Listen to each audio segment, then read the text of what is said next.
Good morning, Shift community. This is my September newsletter, and I'm going to continue from August. I started talking about what the qualities of an impactful leader look like, and we covered the first 2 out of 10. And the first one was to engage in an open and mutually beneficial way. And I talked about how important that was as an impact-driven leader to be able to engage others, but in a way that helps them want to be part of the conversation rather than coming across a way that could be very aggressive or other things. If you want to hear that talk, it's in the newsletter. It's underneath this one. You can watch that section of the video. I've labeled it, so check that out.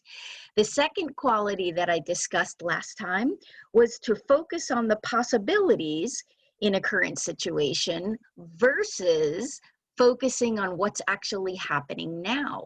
And the point of being an impact-driven leader is the visionary quality, and that's where that comes from. It's being able to see past what is now to what could be. And I go into more detail in the previous video. So today, quality number 3 is a willingness to receive constructive criticism and critique. And for an impact-driven leader, humility and understanding and knowing that we don't always have all the answers. We are certainly not always doing things right. There are certainly ways to do things better. And so being willing to humbly receive constructive criticism or ideas or just general thoughts is absolutely important.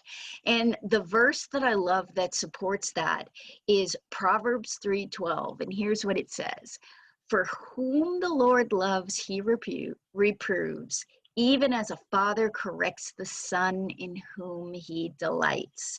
And that picture is one of loving correction or loving guidance. It's not a slam.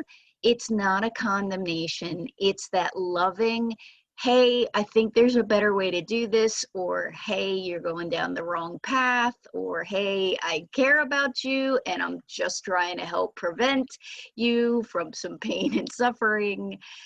That's the metaphor for that verse. And it's the same for an impact-driven leader.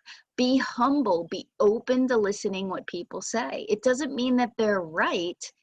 It just means that you're positioning yourself in humility to hear it out. And then you and the Lord go talk about it, because maybe they are right, maybe they're not, but the Lord will let you know. So number 4 in the impact-driven leader list is encouraging and lifting each other up. And again, the Bible says that all over the place. 1 Thessalonians 5, Paul talks about being an encourager to others, to lift each other up, to help each other out. And as an impact-driven leader, you're going to come across people in all kinds of situations. Some people are going to be in a really good place, and you might just want to encourage them to keep going, that they're good people, that you're proud of them, whatever it is, that kind of encouragement. And then there might be other people that you come across that are in a really bad place and they need encouragement because they don't think they can get through another day. So as an impact leader, this whole series that I'm doing is about positioning yourself to have impact for the Lord's glory within your sphere of influence. You are not there by accident.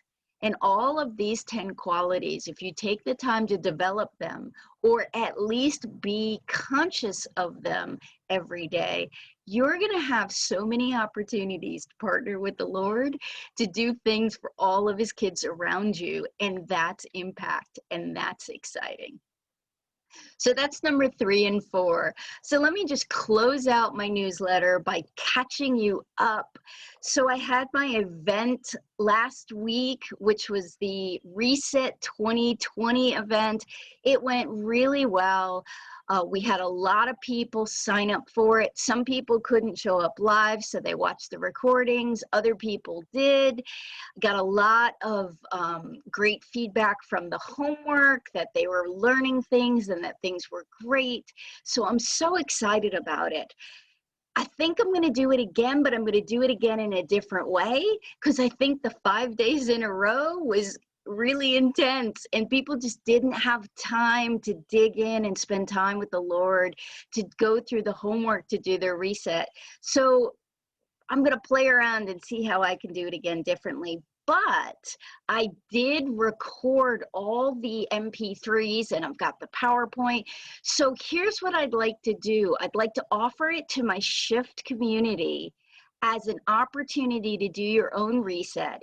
It's $27 plus tax, and you get to do this reset at your own pace. Like I said, you get all 6 MP3 recordings, which are the audio recordings. You get the PowerPoint so that you can see visually what everybody did as I was going through the presentations every day.